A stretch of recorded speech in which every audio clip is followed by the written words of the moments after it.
लक्ष्मी पंडित जी के पास अपने बेटे की जन्म कुंडली बनवाने के लिए बैठी हुई थी और चिंतित भी थी। अगर नई कुंडली में कोई बुरा ग्रह आ गया तो कुंडली फाड़कर नदी में फेंक दूंगी। पंडित जी बोले, लक्ष्मी बहन, तुमने बहुत पुण्य किए है जो ऐसा हीरा जैसा बेटा तुम्हें मिला है।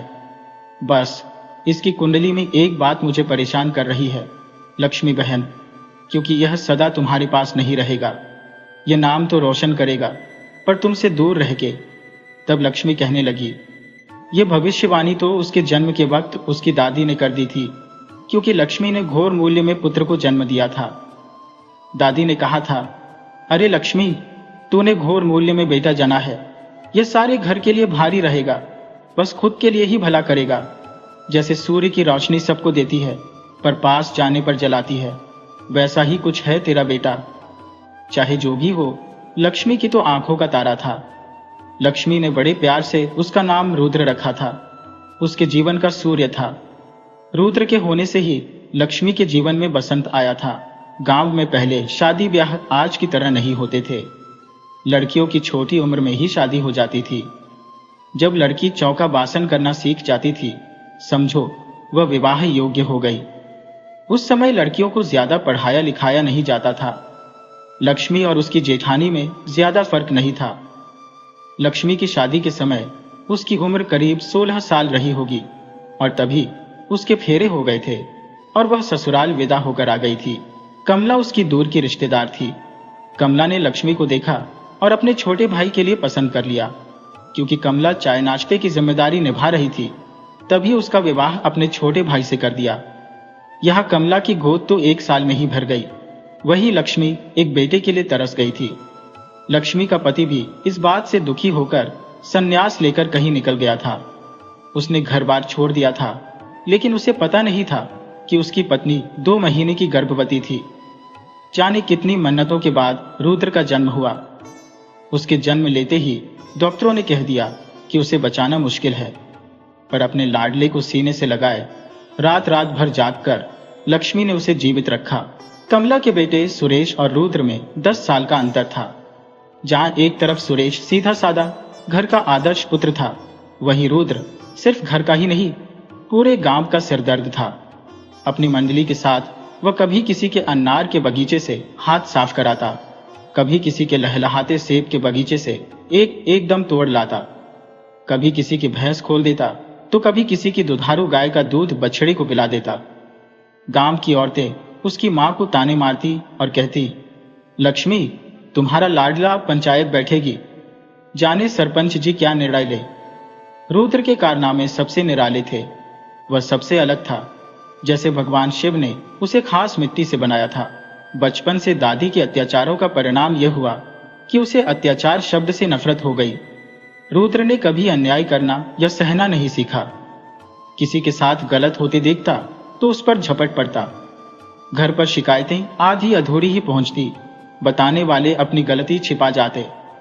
घर पहुंचने पर रुद्र को पिटाई मिलती, पर वह सहन कर लेता। अगर वह किसी से डरता था तो वह था सुरेश, उसकी ताई का बेटा। दोनों भाइयों में अपार स्नेह था। सुरेश की आंखों का तारा रुद्र था और उसे अपने पिता के क्रोध से बचाने का साहस केवल सुरेश ही कर पाता था। रुद्र के पिता एक बार घर से निकले, फिर कभी लौटकर नहीं आए।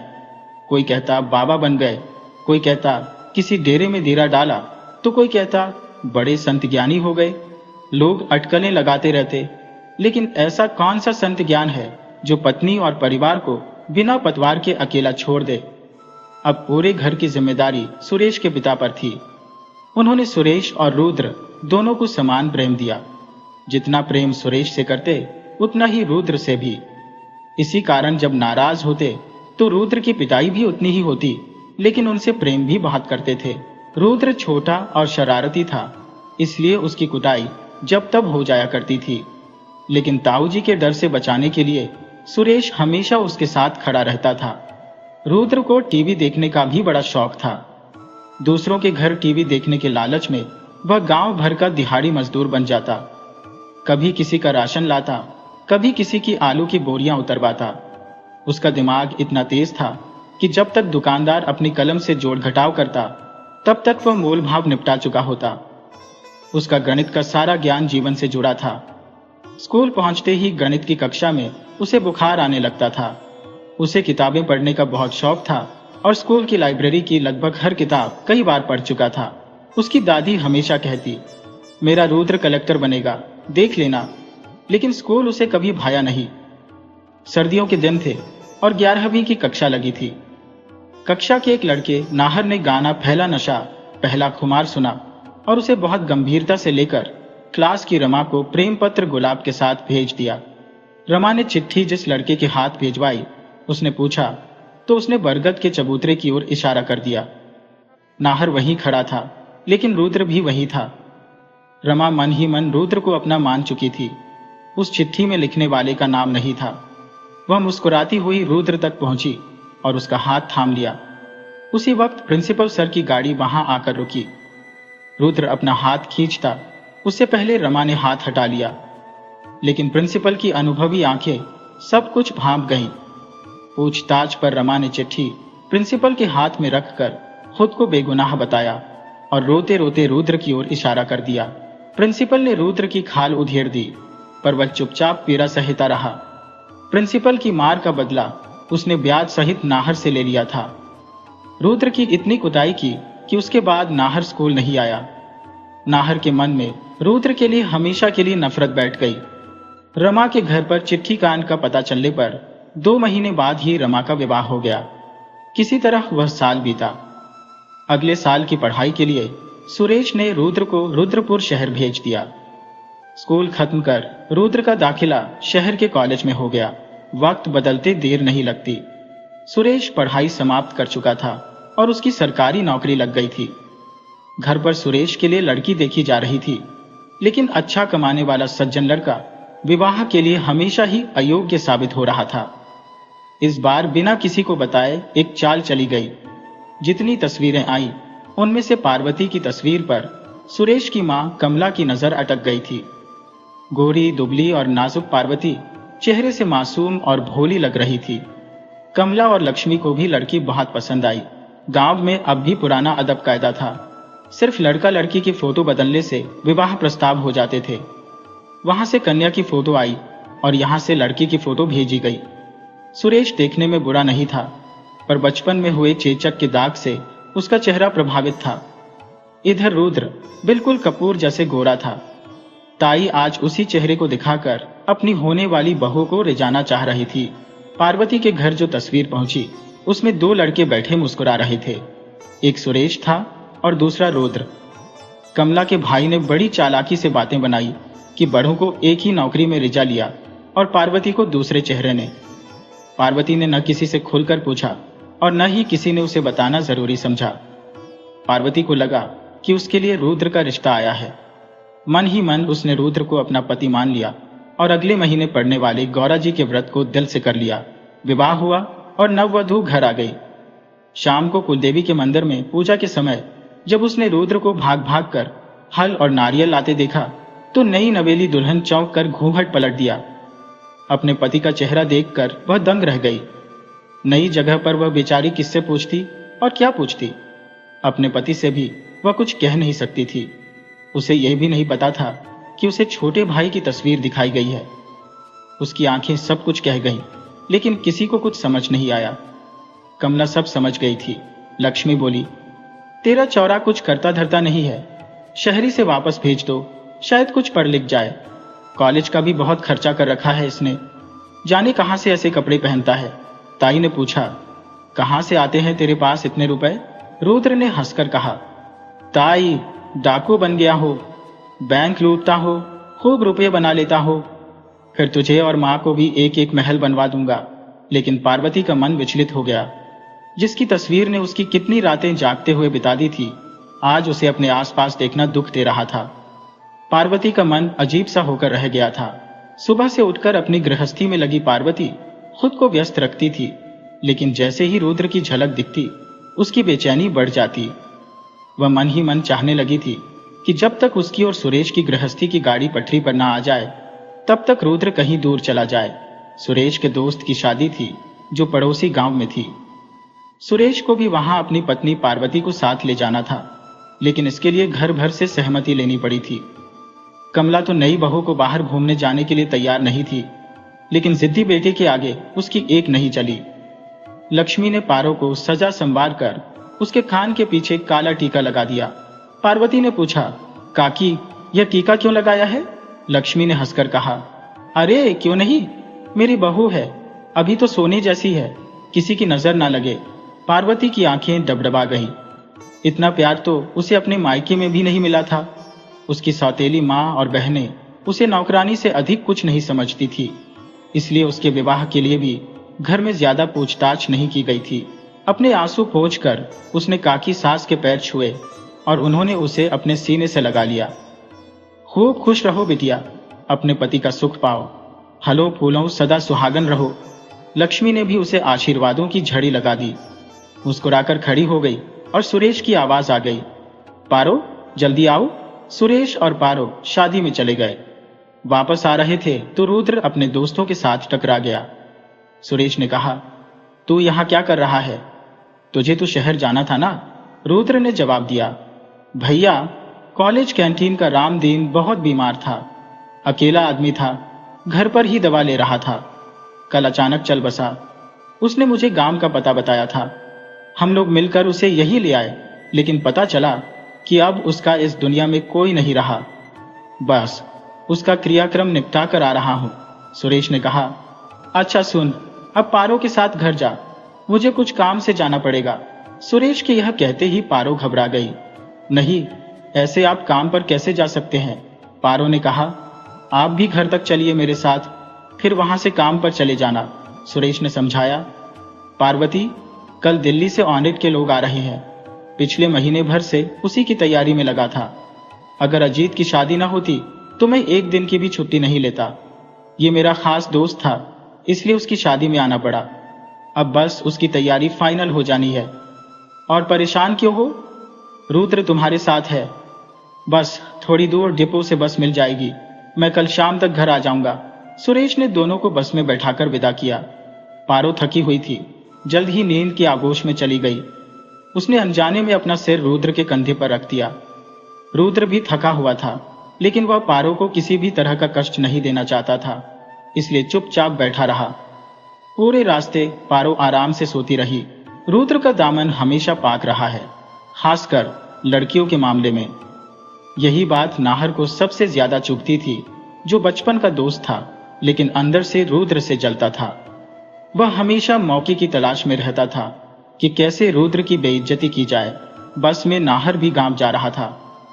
सुरेश के ऑफिस में ऑडिट चल रहा था और ऑफिसर्स कड़ी निगरानी रख रहे थे, लेकिन सुरेश का काम भी पक्का था। सुरेश ने 2 दिन में ही अपना काम पूरा कर लिया। ऑडिट के बाद सुरेश जल्दबाजी में घर की ओर बढ़ रहा था। रास्ते में नाहर से मिला, जिसने व्यंग्य से कहा, भाई काम कुछ ज्यादा ही हो गया है। इस समय ऑफिस में नहीं, घर में नई नई दुल्हन बैठी है उस महाकाल के साथ, और आपने उसे छोड़ दिया। सुरेश ने जवाब दिया, तुम अपने काम से काम रखो नाहर, हमारे घर में ताक झांक करने की जरूरत नहीं है। सुरेश ने दृढ़ता से कहा, लेकिन शक की बेल बिना खाद पानी के भी पनपती है। यहाँ तो खाद पानी देने वाले घर और बाहर दोनों जगह मौजूद थे। कमला तीखी सांस थी, वह पार्वती को कोसने का कोई मौका नहीं छोड़ती थी। रोज पार्वती के जागने से पहले ही उसे दिन भर के काम बता देती थी। कमला ने पार्वती से अनाज संजोने, कंबल, चादर धोने, कालीन साफ करने जैसे काम करवाए। लक्ष्मी अपनी तरफ से मदद करती, लेकिन घर के दूसरे भी काम होते थे। कमला काम बताकर पड़ोस में बात करने चली जाती और पार्वती काम करती रहती। थकान के बावजूद उसे आराम नहीं मिलता था। एक दिन कमला ने पार्वती को चने पीसने के लिए बैठा दिया। तभी रुद्र शहर से घूमकर वापस आया और पार्वती को देख चक्की खींचकर खुद चने पीसने लगा। लक्ष्मी ने पूछा, रुद्र तेरी कमीज कैसे फट गई? रुद्र ने जवाब दिया, माँ कॉलेज में एक रईस ज़ादे को मजा चखा कर आ रहा हूँ। लक्ष्मी ने कहा, अरे अब किसका सिर फोड़ा? रुद्र ने कहा, कमिश्नर का लड़का स्कूल कॉलेज में शराब पीकर आ गया और लड़कियों को परेशान कर रहा था। पहले उसे प्यार से समझाया, नहीं माना तो मजबूरी में हाथ उठाना पड़ा। ताई ने कहा, पहले खुद को सुधारो। पार्वती सर झुकाए सोच रही थी। जितना वह रुद्र को अपने मन से हटाना चाहती, उतनी ही दृढ़ता से वह उसके दिल में बसता जा रहा था। रात में सुरेश आते ही कमला ने उसके कान भरने शुरू कर दिए। रुद्र तो किसी काम का नहीं है। बेटा, ध्यान रखा कर। आजकल जब तब शहर से आ जाता है और पार्वती के आगे पीछे घूमता रहता है। देख बेटा, मैंने तेरी और पार्वती की उम्र में भी अंतर देखा है। कहीं कोई ऊंच नीच हो गई तो तेरा जीवन खराब हो जाएगा। सुरेश अपनी माँ की बातों को सुनते हुए बोला। माँ, कैसी पागलों वाली बातें कर रही हो तुम भी। रुद्र मेरा छोटा भाई है, मेरे दिल का टुकड़ा है, माँ ने उत्तर दिया। हाँ, लेकिन सुन लो, कहीं ऐसा ना हो कि यही जिगर का टुकड़ा तुम्हारे कलेजे को छल्ली कर दे। सुरेश ने माँ को तो समझा लिया, पर उसकी बात उसके मन में घर कर गई। उस रात जब माँ बेटी की बातें हो रही थी और पारो दूध लेकर कमरे में आई, उसने भी सब सुन लिया। पार्वती पहले से ही रुद्र से दूर रहती थी, अब और सतर्क हो गई। लेकिन रुद्र इन बातों से अनजान था। उसके लिए पार्वती बड़े भाई की पत्नी थी, उसकी भाभी थी। वह देवर के रिश्ते को निभाते हुए कभी उसके लिए अमरूद लाता, कभी बेरिया, कभी कहीं से केरी लाता, तो कभी नन्हा खरगोश पकड़कर उसके हाथ में थमा देता। लो, इसे अपने पास रखो, वह कहता। बिल्कुल तुम्हारी तरह सफेद है। अब सुरेश का ध्यान इन छोटी छोटी बातों पर जाने लगा था। एक दिन गांव में लगे मेले में रुद्र साथ चलने की जिद करने लगा। पार्वती उससे बचना चाहती थी, पर रुद्र अधिकार से उसके जीवन में घुसता चला जा रहा था। उस दिन तहसील में जमीन पट्टे का काम होने से माँ बेटा दोनों घर से बाहर थे। दोपहर के भोजन के बाद पार्वती अपनी कार की लक्ष्मी के कमरे में जमीन पर लेटी हुई थी और लक्ष्मी की बातें सुन रही थी कि अचानक रुद्र आ धमका। रुद्र ने माँ से कपड़े मांगते हुए कहा, माँ, मेरे कपड़े निकाल दो, जबरदस्त मेला लगा है। लक्ष्मी ने कमरे की बत्ती जला दी। रुद्र ने पार्वती को देखा और पार्वती लज्जा से बाहर चली गई। रुद्र को इससे कोई खास फर्क नहीं पड़ा। तैयार होकर वह घर से निकल गया। लक्ष्मी ने आवाज दी, अपनी भाभी को भी साथ ले जा, सारा दिन घर में पड़ी रहती है। पार्वती के लाख मना करने पर भी रुद्र ने उसकी नहीं सुनी। उसे मोटर बाइक पर बैठाकर मेला घुमाने ले गया। वर्षों बाद पार्वती किसी मेले में आई थी। 5-6 साल की उम्र में जब वह अपनी माँ के साथ मेले में आई थी, झूले पर बैठना, चूड़ियों की दुकान से खरीदारी करना, गुब्बारों को छर्रे वाली बंदूक से फोड़ना और रिंग उछालकर टेडी बियर जीतना, सब कुछ जैसे फिर से जीवंत हो गया। रुद्र भी उसके साथ बच्चे बन गया था। गोलगप्पों के ठेले पर चटकारे लेते हुए दोनों ने मस्ती की, पर घर पहुंचते ही महाभारत शुरू हो गई। सुरेश ने आंगन में इंतजार कर रहे दोनों को घूर कर देखा। मुझसे बिना पूछे ही घूमने निकल गई, उसने गुस्से में कहा। बड़ा शौक है बाहर घूमने का, काम धाम छोड़कर बाहर घूमती फिरती है, लक्ष्मी ने समझाया। नहीं सुरेश, मैंने ही पार्वती को भेजा था, वरना वह तो घर ही बैठी थी। मुझे लगा सारा काम तो हो चुका है, बेचारी थोड़ी बाजार की रौनक देख ले, सुरेश ने कहा। उसकी गलती को अपने सिर मत लो।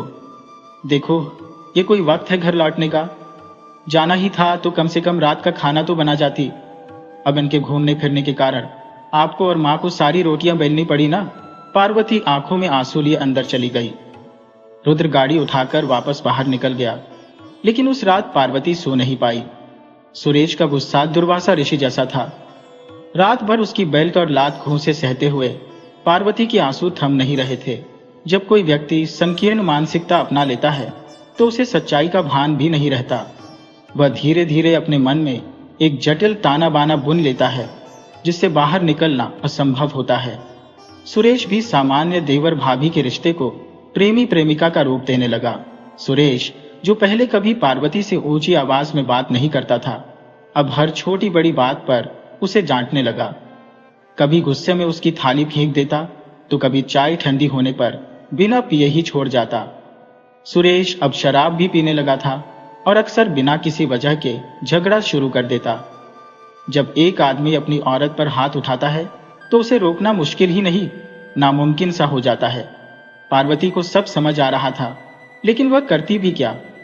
बेचारी आंसू बहाते हुए बस सोचती रहती कि क्या करूं, क्या न करूं।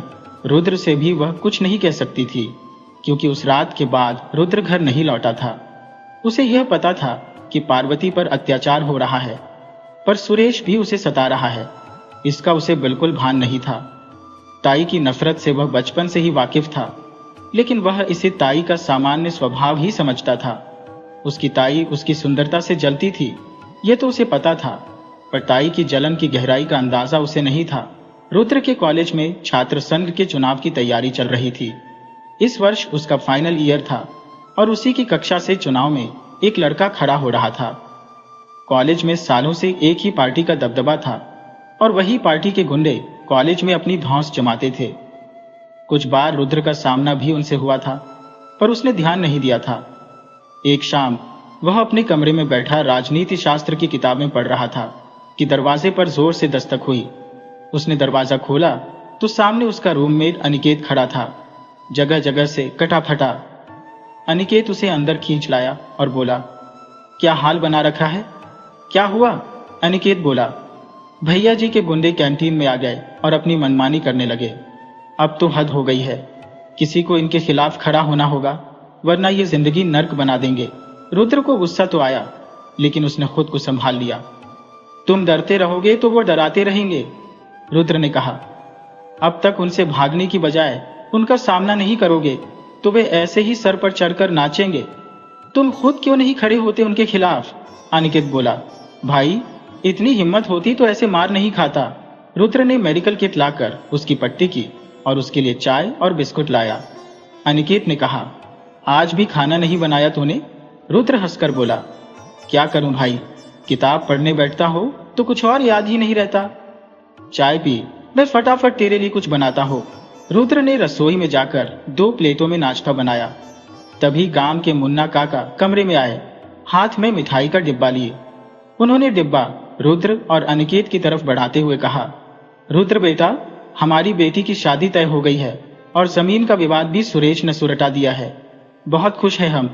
तुम्हारे घर भी गए थे मिठाई देने, लेकिन कोई मिला नहीं तो सोचा तुम्हें ही देते जाए। रुद्र ने सिर हिलाकर हाँ कहा। वह सोचने लगा, आखिर घर पर कोई भी कैसे नहीं था। अगले ही दिन शनिवार था और बहुत दिनों से वह घर नहीं जा पाया था। उसने अपने कुछ कपड़े बैग में ठूस लिए। अनिकेत ने कहा, इतनी पैकिंग तो कभी तूने की नहीं? रुद्र बोला, हाँ, इस बार सोच रहा हूं, हफ्ता भर रुककर ही आऊंगा। माँ भी नाराज रहती है कि घर नहीं आता। अब उन्हें क्या बताऊं कि किन सब कामों में फंसा हूं। सामान बांधकर वह बालकनी की तरफ चला गया। सावन मास का मेला लगा हुआ था। कमला और लक्ष्मी भी मेला देखने जा रही थी। लक्ष्मी ने पार्वती से साथ चलने के लिए पूछा, पर घर के काम की वजह से पार्वती रुक गई। देर रात सुरेश घर आया। पार्वती ने उसकी थाली परोसी, जिसमें कद्दू की सब्जी देखकर सुरेश भड़क गया। उसने गुस्से में कहा, कितनी बार कहा है कद्दू मत बनाया कर, पर तेरे दिमाग में भूसा भरा है। पार्वती ने कहा, अम्मा जी ने कहा था इसलिए बनाना पड़ा।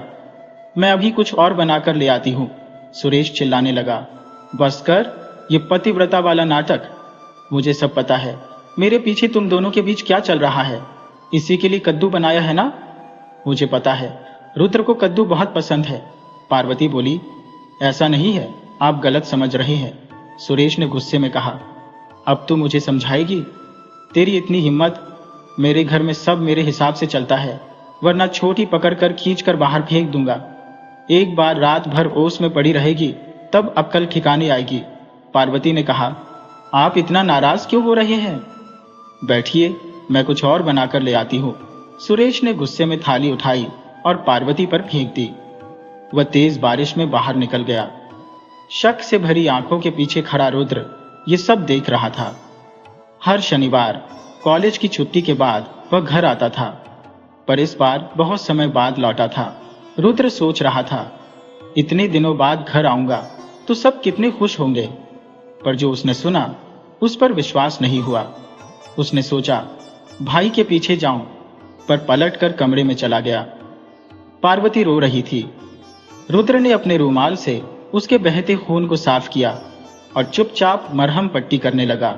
रुद्र ने पहली बार पार्वती को इतने ध्यान से देखा। इतनी सलोनी सी कोमल सी लड़की पर इतना अत्याचार हो रहा था। उसके घाव से बहते खून को रोकने में उसे बहुत मशक्कत करनी पड़ी, पर दिल पर लगे जख्मों का क्या, उन्हें कौन देखेगा? रुद्र ने कहा, पारो, मेरे साथ चलो, पार्वती ने बड़ी बड़ी आंसू भरी आंखों से देखा। रुद्र ने कहा, मैंने देखा है, ताई बहुत सताती है और अब भाई भी। तुम मायके क्यों नहीं चली जाती? पार्वती बोली। किसके भरोसे जाऊंगी? मां नहीं है। सौतेली मां पीछा छुड़ाना चाहती थी, इसलिए 12 साल बड़े आदमी से शादी कर दी। रुद्र चुप रह गया। पार्वती ने कहा, मैंने सोचा था कि मेरा विवाह तुमसे हो रहा है। दोनों देर तक चुप बैठे रहे। फिर रुद्र ने कहा, यहां से चली जाओ। पार्वती बोली, तुम यहां रहोगे तो भैया खुश नहीं रहेंगे। आज नहीं तो कल हमारे बीच सब सुलझ जाएगा। और भैया तुमसे कभी प्रेम करना नहीं छोड़ सकते। तुम चले गए तो ये सब खत्म हो जाएगा और भैया पहले वाले सुरेश बन जाएंगे। रुद्र अचानक उठा और घनघोर बारिश में घर से निकल गया। जो बस मिली उसमें बैठ गया और हरिद्वार जाकर रुका। बस डिपो के सामने शमशान था। महाकाल की प्रिय जगह पर पहुंचकर उसे शांति मिली। कुछ चिताएं अभी भी जल रही थी। लोग अपने प्रियजनों को अंतिम विदाई देकर लौट चुके थे और वह भी चला गया था। 12 बजे के बाद की बातें सुनकर उसके मन में पारो के लिए जो संवेदनाएं जाग उठी थी, वह डर रहा था कि कहीं वे प्रेम में न बदल जाए। इस भय से वह वहां से भाग आया था। रुद्र के मन में उथल पुथल मची थी। वह यह तय नहीं कर पा रहा था कि कल क्या करना है, कहां जाना है। उसे बस यही पता था कि अब वह कभी घर वापस नहीं लौटेगा। उस घर के दरवाजे अब हमेशा के लिए बंद हो चुके हैं। पंडित जी की भविष्यवाणी अब सत्य होने वाली थी। खोटा सिक्का अपना रास्ता बनाकर निकल गया था। शमशान में अकेला बैठा हुआ रुद्र बारिश में भीग रहा था, पर उसका मन कहीं और था। उसने अपने घुटनों के इर्द गिर्द हाथों का घेरा बनाया और सोच में डूब गया। आखिर उसने ऐसा क्या गुनाह किया था कि उसके पिता समान भाई के मन में उसके लिए इतनी नफरत भर गई। पारो का मासूम चेहरा याद आते ही उसका दिल कसमसाने लगा। उसकी बड़ी बड़ी आंखें जैसे बिना किसी गुनाह की सजा काट रही थी। सही भी था, आखिर उस लड़की ने गुनाह किया ही क्या था? गुनाह तो उसके साथ हुआ था।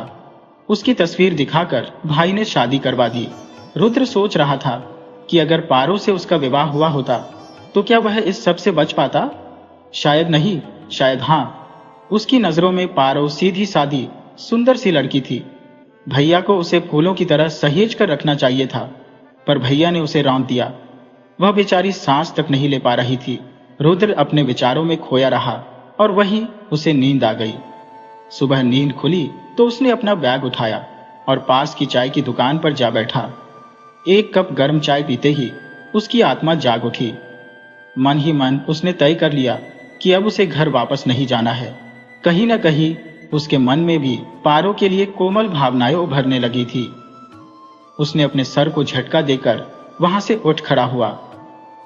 अभी भी वह यह समझ नहीं पा रहा था कि जाना कहां है। उसने अपना बैग उठाया और कॉलेज के लिए निकल पड़ा। पहले हर शनिवार और रविवार घर जाने वाला रुद्र अब महीनों घर नहीं जाता था। मां से भी उसकी बातें कम हो गई थी। मां उसे घर बुलाने के लिए कई बहाने करती, पर वह हर बार कोई न कोई कारण बताकर घर जाना टाल देता।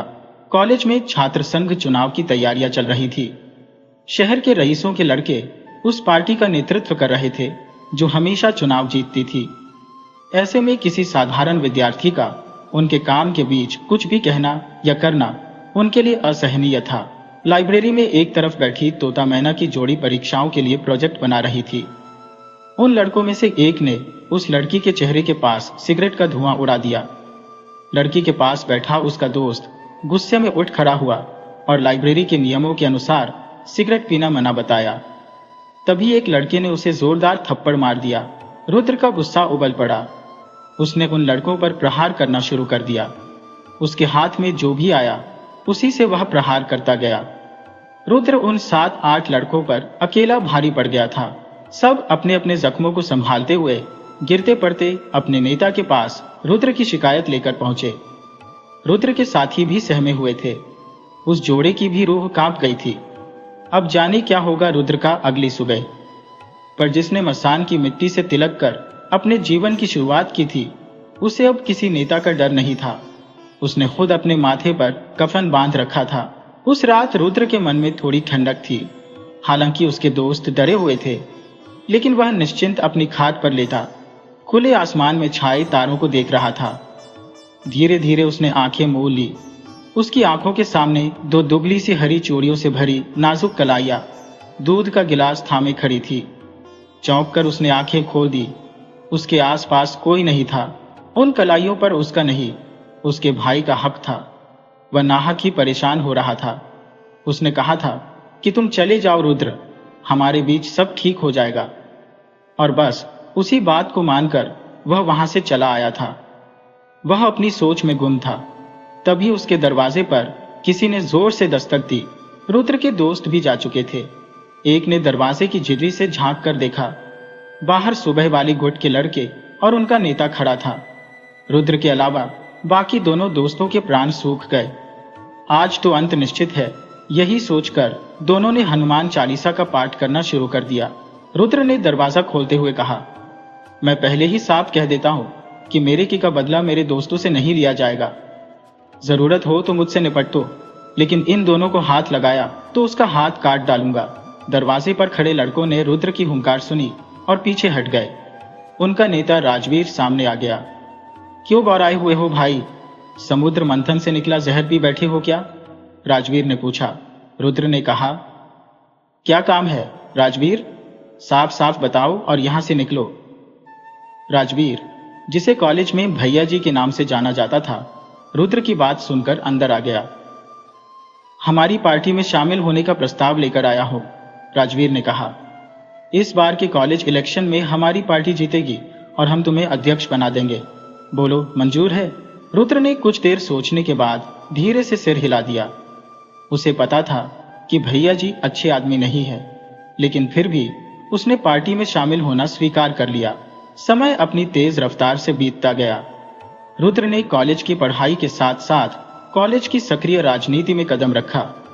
ग्रेजुएशन पूरा करते ही उसने राजनीति शास्त्र में एमए करने के साथ साथ भैया जी के साथ अधिकतर समय बिताना शुरू कर दिया। भैया जी के पिता जिले के विधायक थे और पार्टी के सबसे जुझारू नेता के रूप में प्रसिद्ध थे। राजनीति उनके खून में थी और यही विरासत अब रुद्र भी अपना रहा था। वर्षों की अथक परिश्रम का उद्देश्य था कि उनके उत्तराधिकारी सीधे मुख्यमंत्री की कुर्सी के योग्य बने। पार्टी के प्रति उनकी निष्ठा और समर्पण का यह फल था। उनकी पार्टी में उनकी अद्वितीय धाक थी। चुनाव करीब थे और मंत्री जी के निमंत्रण पर विधायक और अन्य सदस्य उनके साथ बैठक में सम्मिलित हुए थे। बैठक की गोपनीय बातचीत बाहर नहीं आ सकी, लेकिन दोनों प्रतिष्ठित राजनीतिज्ञों ने मिलकर कुशल रणनीति तैयार की। रुद्र का एक मित्र जमीन के व्यापार से जुड़ा हुआ था, जबकि कुछ कोयले के कारोबार में लगे थे, और रुद्र दोनों ही से जुड़े पैसों को बढ़ाने में जुट गया। उसके मस्तिष्क में एक बात और घर कर गई थी कि यदि उसके पिता उसे और उसकी मां को छोड़कर नहीं जाते तो उन्हें कभी कोई अभाव नहीं होता। आखिरकार वह अब तक रुपये पैसों के लिए ही अपने ताऊजी पर निर्भर था। यदि उनके पास धन होता तो वह अपनी मां को हमेशा के लिए वहां से निकालकर अपने साथ रखता। विचार करते करते उसका मन एक नाम पर आकर अटक जाता, पारो। क्या यदि उसके पास ढेर सारे पैसे होते तो वह पारो को भी अपने साथ ले आता? क्या वह उसके साथ आ जाती? क्या उनका साथ रहना समाज को स्वीकार्य होता? यह प्रश्न उसके मन में उठते रहते और वह इन्हें शराब के गिलास में डुबोकर अपने कार्य में डूब जाता। उसकी जिम्मेदारियां और व्यस्तता ऐसी थी कि जब कभी उसे थोड़ा समय मिलता तो घर वालों के चेहरे उसकी याद में आते। कभी सुरेश बड़ा भाई, कभी अम्मा, कभी ताई जी, कभी ताऊ जी, और कभी दरवाजे की ओट से झांकती दो बड़ी बड़ी काली काली आंखें पारो की। उन आंखों का सामना करने में वह स्वयं को असमर्थ पाता था। उसे लगता था कि वह आंखें उसे देखती रहे और वह उन आंखों को देखता रहे। लेकिन यह विचार क्षणिक था, जैसे तूफान की तरह उसके हृदय में उठता और फिर सब कुछ बहकर दूर चला जाता। जाति, बिरादरी, समाज और सबसे बढ़कर उसकी मां, इनमें से किसी की आंखों में वह अपने और पार्वती के रिश्ते के लिए सहमति नहीं पाता था। इसलिए उसने अपने हृदय में बहते हुए उस छोटे से अमृत झरने पर एक बड़ा सा पत्थर रख दिया था। अब उसके पास रुपया तो था, लेकिन समय नहीं था। शेष समय में राजनीति भी थी। वह भैया जी का दायां हाथ माना जाता था। रुद्र को भैया जी के पिता भी अपने बेटे की तरह स्नेह करते थे। उनके कार्यालय की कई बैठकें बिना रुद्र के संभव नहीं थी और न ही उनके घर का कोई व्रत, त्योहार, पूजा पाठ संभव था। मंत्री जी के साथ बैठक के बाद रुद्र का स्थान और ऊंचा हो गया था। अब किसी भी बैठक में उसे भूलना असंभव हो गया था। पार्टी कार्यालय में आज उत्सव का माहौल था। भावी प्रत्याशियों का नाम घोषित होना था। सभी को पता था कि सबसे महत्वपूर्ण सीट से भैया जी को ही टिकट मिलेगा। कार्यालय में दिवाली सी रौनक थी। रात के 12 बजे भी समय यूं ही लग रहा था जैसे अभी शाम ही खिली है। आखिरकार 12-13 तो तीनों 7-8-9, 7-8-9, 7-8-9, 7-8-9, 17-13 कार्यक्रम का समापन हुआ और उस महत्वपूर्ण सीट के प्रत्याशी के नाम की घोषणा करते हुए मंत्री जी ने राजवीर की जगह रुद्र प्रताप का नाम लिया। सभी हैरान रह गए। विधायक जी के रुद्र के प्रति स्नेह को सभी जानते थे, लेकिन अपने बेटे की जगह मंत्री पद की दावेदारी को सीधे रुद्र के पाले में उछाल देंगे, यह किसी ने नहीं सोचा था। गुस्से में पैर पटकता राजवीर वहां से निकल गया। पिता के कंधे पर रखा हाथ झटकता राजवीर एक बार रुद्र को नाराजगी से देखकर चला गया और विधायक जी आगे बढ़कर रुद्र को गले लगा लिया। इसके बाद सब कुछ एक सपने जैसा होता चला गया। अपने अच्छे कर्मों और युवाओं में अपनी धाक का रुद्र को चुनाव प्रचार में अत्यंत लाभ मिला। रुद्र की ख्याति ऐसी थी कि उसे जीतना ही था। उसकी प्रसिद्धि चारों ओर फैल रही थी। सबकी उम्मीदों पर खरा उतरते हुए रुद्र भारी मतों से विजयी हुआ। यह और बात थी कि राजवीर ने, जो हर समय रुद्र के साथ रहता था, उसे नाराजगी में अकेला छोड़ दिया।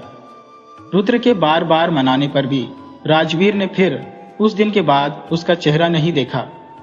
हालांकि उसके पिता रुद्र के विजय होने तक उसके साई की तरह उसके साथ बने रहे। आज महीनों बाद रुद्र ने अपनी मां को फोन किया। वो भले ही न करे, पर हर हफ्ते उसकी मां बिना बोले ही उसे फोन करके उसका हालचाल पूछ लिया करती थी।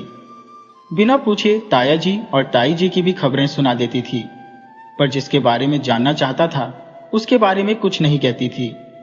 त्योहारों के समय बस कभी कभी एक दो बातें कह देती, जैसे दिवाली के लिए पार्वती ने लड्डू बनाए थे, बड़ा स्वाद है बहू के हाथ में।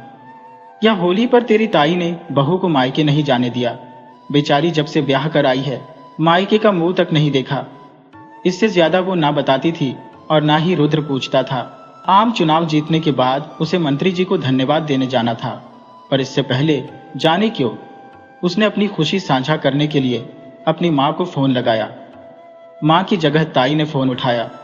रुद्र की आवाज सुनते ही ताई बिखर गई। तू कहां चला गया? अरे छोरे, अब क्या मेरे मरने पर ही वापस आएगा? तेरा भाई महीनों से पेट में तेज दर्द की शिकायत कर रहा है। 2 दिन पहले डॉक्टर को दिखाया तो उसने तुरंत भर्ती कर लिया। हो सके तो एक बार आजा बेटा, हो सकता है तेरे आने से ही उसके प्राण वापस आ जाए। आएगा ना तू रुद्र? बरसों बाद ताई ने उसे उसके बचपन के नाम से पुकारा था। मना करने का तो सवाल ही नहीं उठता था। वो तुरंत अपनी गाड़ी में जा बैठा और अनिकेत पीछे पीछे दौड़ता आया। अनिकेत ने कहा, रुद्र, तुझे तो मंत्री जी की आवाज पर जाना था ना, कहाँ निकल रहा है?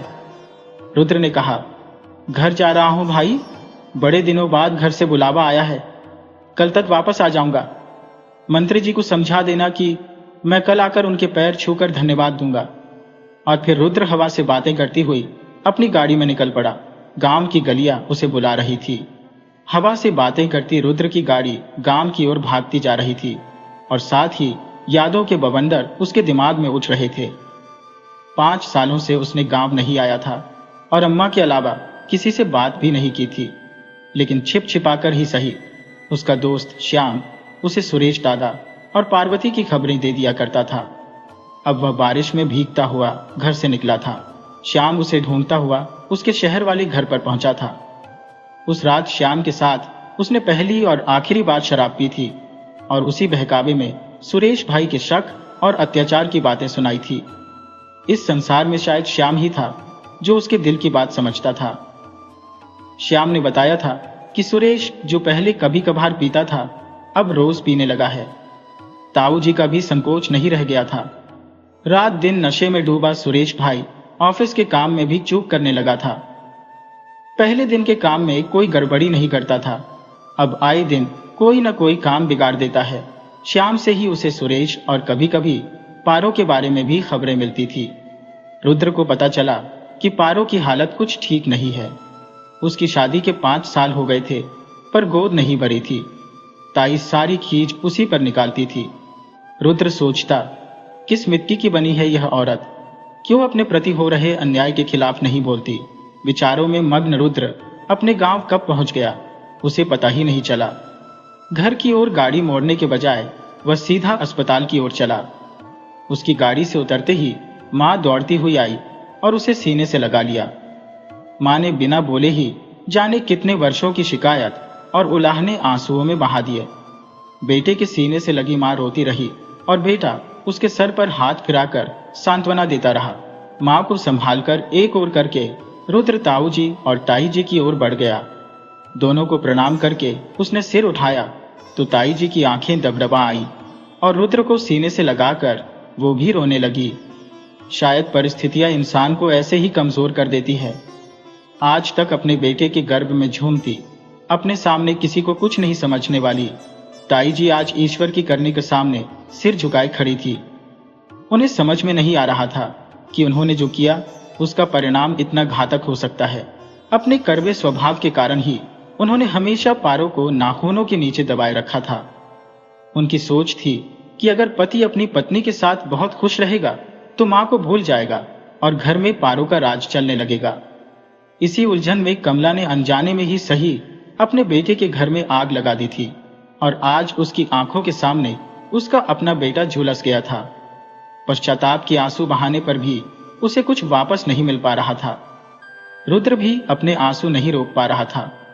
बड़ी हिम्मत करके उसने सुरेश भैया के लिए वहां खड़े सभी लोगों से पूछ लिया और ताई ने उसे सुरेश के कमरे तक ले गई। तक सुरेश आंखें बंद किए अपने बिस्तर पर लेटा हुआ था। ताई ने धीरे से जाकर उसके बालों में हाथ फिराया और कहा, सुरेश।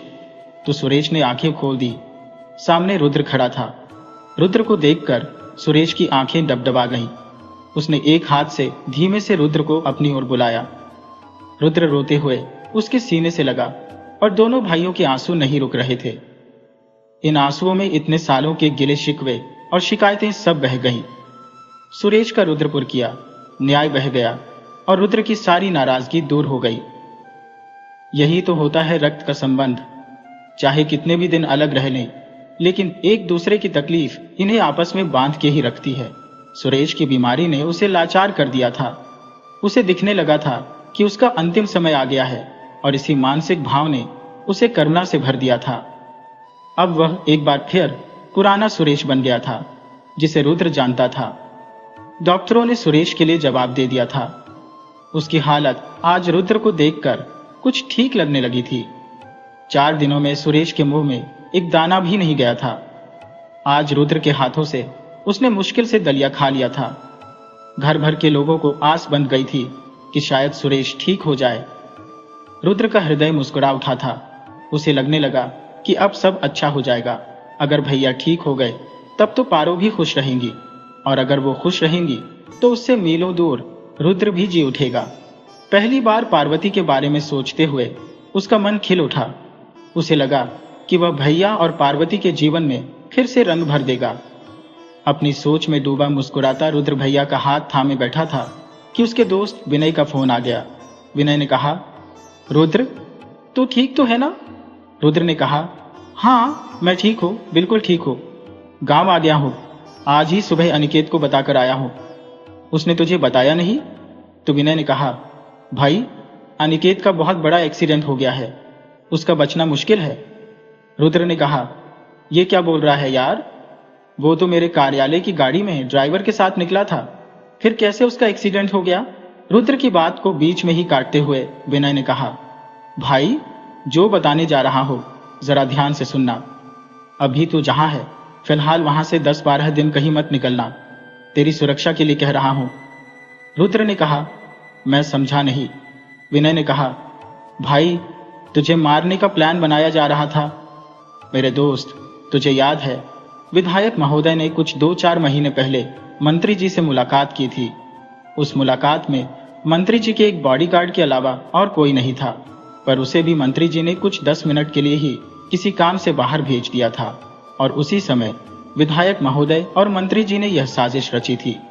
मंत्री जी का कहना था कि राजवीर और उसके गुर्गों की इमेज आम जनता में इतनी खराब है, अगर उसे सीट दे दी जाए तो वह पक्का हार जाएगा। इसलिए मंत्री जी का कहना था कि ऐसे शख्स को चुनाव में उतारा जाए जिसकी साफ सुथरी छवि का फायदा मिले। मंत्री जी ने ही तेरा नाम सुझाया। विधायक महोदय अपने बेटे को गद्दी देना चाहते थे। तब मंत्री जी ने अपनी शातिर चाल उन्हें परोस दी कि तुझे चुनाव लड़वा कर पहले जीतना होगा, और जब तू मंत्री को धन्यवाद ज्ञापन करने जाएगा, तेरी गाड़ी का भयानक एक्सीडेंट करवाकर तेरी मौत को हादसे का रूप दे दिया जाएगा। अब क्योंकि तेरी सीट जीती हुई सीट होगी, इसलिए उस सीट पर किसी को तो पार्टी में से बैठना ही होगा। तब उस बात का फायदा उठाकर राजवीर को उस सीट पर बड़ी आसानी से बिठा दिया जाएगा। तेरे न रहने की सहानुभूति राजवीर को मिल जाएगी। भाई तो इन राजनेताओं की बिसात का राजा नहीं, बल्कि एक मामूली सा प्यादा ही था, जिसे ये अपने फायदे के लिए चला रहे थे। तेरे सिर पर मौत मंडरा रही है। मेरे दोस्त, अपनी सारी बलाएं उतारने के बाद ही यहां से बाहर निकलना। वैसे मैं तो कहता हूं वापस मत आ, वही ज्यादा अच्छा है। रुद्र ने कहा। अब तो वापस आना पड़ेगा विनय, रुद्र कहने लगा। आज भले ही हालात नाजुक हों, पर एक बात तो तय है दोस्त, शपथ ग्रहण के दिन यह भी राज खुल जाएगा कि तुम्हारा साथी रुद्र ही देश की सेवा की शपथ लेगा। बस देखते रहना। रुद्र ने फोन रखा और वापस अंदर आ गया। उसने सुरेश के खाने के बाद सभी को घर भेज दिया था और खुद अस्पताल में रुक गया। कमरे में जाकर वह सुरेश के पास बैठ गया। उसने सुरेश के माथे पर हाथ रखकर सांत्वना देने की कोशिश की, लेकिन माथा अप्रत्याशित रूप से ठंडा हो चुका था। उसने सुरेश के हाथों को छूकर देखा तो वे भी ठंडे थे। रुद्र भागकर डॉक्टर को बुलाकर लाया। डॉक्टर ने आते ही सुरेश की आंखों की पुतलियों की जांच की। डॉक्टर ने रुद्र को देखकर सिर हिला दिया और रुद्र को समझ में आ गया कि सुरेश अब नहीं रहा। फिर रुद्र ने घर वालों को बुलाया और अगले दिन सब कैसे हुआ खुद उसे भी ठीक से याद नहीं रहा। अगले दिन मां श्मशान घाट से लौटते वक्त समझ गई थी कि सुरेश जाते जाते उसकी सारी बलाएं अपने सिर ले गया। ये विचार आते ही उसकी आंखें डबडबा गईं और तभी उसने सफेद साड़ी पहने किसी स्त्री को आते देखा। वह फूट फूट कर रोने लगा। 13 दिन बीत गए। मिलने जुलने वाले आते और 2 आंसू बहाकर चले जाते। कोई लक्ष्मी को समझाता तो कोई कमला को। पार्वती के मायके वालों ने हाथ जोड़कर कहा, हमारे लिए तो कन्या की विदाई के साथ ही जिम्मेदारी खत्म हो गई थी, अब इसे अपनी बहू मानकर रखिए। इस बेचारी को 2 वक्त की रोटी और कुछ कपड़े मिल जाए, बस यही काफी है। पार्वती की सौतेली मां ने जाते जाते उसे गले लगाने की कोशिश की, लेकिन पार्वती दूर हट गई। शायद उसे दिखावे के आंसू पसंद नहीं थे। वह पहले भी शांत थी, लेकिन इन 13 दिनों में तो जैसे उसने सांस लेना भी छोड़ दिया था। लक्ष्मी जबरदस्ती उसे कुछ खिला देती थी। कमला पहले जिसकी जबान से जहर निकलता था, अब हर किसी को बेटा बेटा बोलकर अपने कलेजे को ठंडक पहुंचाने की कोशिश कर रही थी। लक्ष्मी और कमला की ननद घर के कामकाज में लगी थी, लेकिन पार्वती को लेकर चिंतित थी। सारी रस्में खत्म हो चुकी थी। अगले दिन बुआ जी की वापसी थी। बुआ जी आंगन में बैठकर कहने लगी, अब इस लड़की का क्या करोगी कमला भाभी? कमला ने कहा, बहू है हमारी, हमारे साथ रहेगी। बुआ जी ने कहा, कैसी बातें कर रही हो भाभी? जवान विधवा को साथ रखना ठीक नहीं है। मैं तो कहती हूँ वृंदावन में किसी आश्रम में छोड़ दो। वहां ऐसी ही औरतें रहती हैं, उन्हें सिलाई कढ़ाई सिखाई जाती है ताकि वे अपनी रोजी रोटी कमा सके। लक्ष्मी इन बातों से व्यथित होकर बहाने से भीतर चली गई, लेकिन सबने बुआ जी की बातें सुन ली थी। लक्ष्मी पार्वती के पास आई और उसे गले लगाकर कहने लगी, बेटा ऐसे मत रो, सब ठीक हो जाएगा। इतने दिनों में रुद्र पहली बार पार्वती के कमरे में आया था। उसने कहा, मां कुछ कहना था तुमसे। लक्ष्मी ने उसकी ओर देखा। रुद्र कुछ कहता तभी उसका फोन बजने लगा। वह फोन पर बातें करते हुए बाहर चला गया। अगले दिन शपथ ग्रहण समारोह होना था। विनय का फोन था। अनिकेत भी अब ठीक था। यह सुनकर रुद्र को थोड़ा सुकून मिला। उसने सोचा, अब भैया जान मेरी जानी है, पर तुमने मेरी बला अपने सिर ले ली। अब यह जिंदगी आपकी अमानत है। रुद्र ने खुद से वादा किया कि वह विधायक और उसके बेटे से बदला लेकर रहेगा। अनिकेत से कहने लगा, मेरी मेहनत से जीती हुई मेरी सीट पर राजवीर नहीं बैठ सकता। अब सत्ता का पावर क्या है मैं उन्हें दिखा दूंगा। रुद्र को अगले दिन सुबह ही निकलना था। जिस दिन से वह आया था उसकी पार्वती से ठीक से बात तक नहीं हुई थी, लेकिन उससे बात करने से पहले उसे घर वालों के विचार भी जानने थे। अगली सुबह अपनी समझाइश के बाद कमला और लक्ष्मी पर एक बार फिर तिरस्कार करते हुए बुआ जी अपने गांव के लिए रवाना हो गई। उनके जाने के बाद रुद्र ने भी अपना सामान समेट लिया। लक्ष्मी सभी के लिए चाय लेकर आंगन में आई, तभी दरवाजे पर किसी ने जोर से दस्तक दी। आंगन में बैठी सभी की नजरें दरवाजे की तरफ मुड़ गईं। दरवाजे पर लंबी घनी दाढ़ी और गेरुआ वस्त्र में रुद्र के पिता खड़े थे।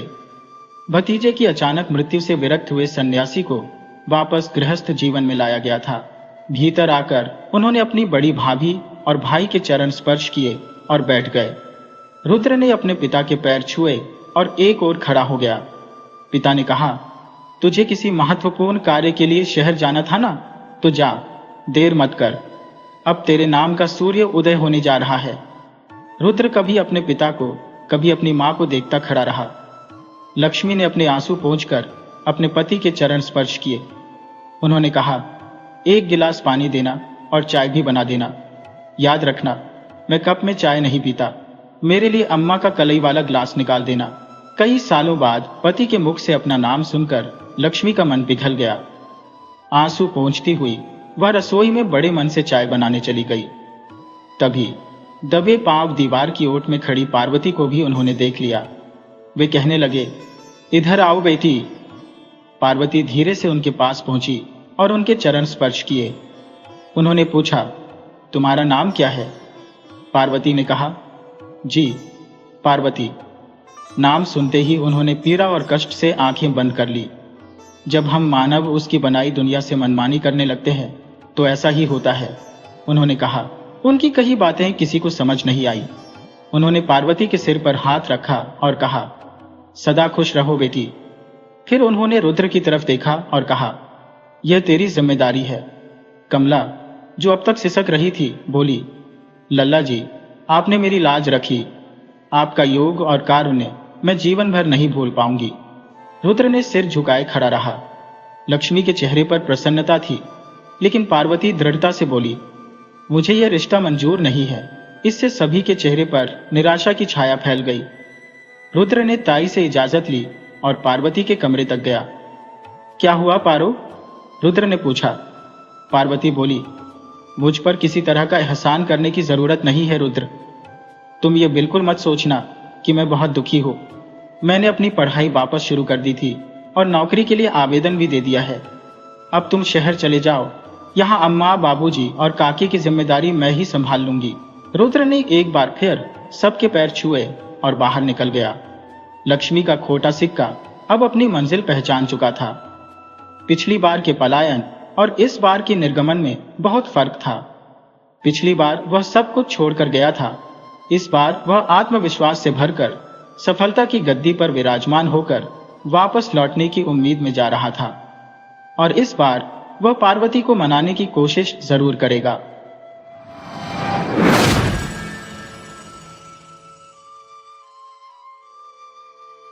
वीडियो अच्छी लगे हो तो इसे लाइक करें और ऐसी ही मज़ेदार कहानियों के लिए चैनल को सब्सक्राइब करें और बेल आइकन दबाएं।